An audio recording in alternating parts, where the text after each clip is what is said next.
అంటే ఇది సారా, బ్రాండీ, గంజాయి, నల్లమందు, డ్రగ్స్ కంటే కూడా పెద్ద వ్యసనం అమ్మా రాజకీయం, విలేకరు. దీనంత వ్యసనం ఇంకోటి లేదు అసలు. ప్రపంచంలో చెడ్డ వ్యసనం మొదటిది రాజకీయం, రెండు విలేకరు వృత్తి. ఈ రెండింటిలో కొంచెం చచ్చిపోయే వరకు దాంట్లో వెళ్ళడం. నేను జర్నలిస్ట్ కాదు, మొదటి కాడి నుంచి రాజకీయమే, జర్నలిస్ట్ కాదు. ఫ్రెండ్స్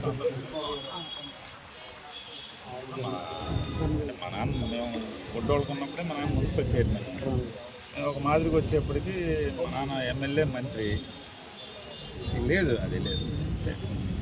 చదువుగానే మా నాన్నగారు చనిపోయాడు, నేను ఎమ్మెల్యేగా ఈ రాజకీయాల్లోకి వచ్చాను. అదే సావాసం ఎక్కువ విలేక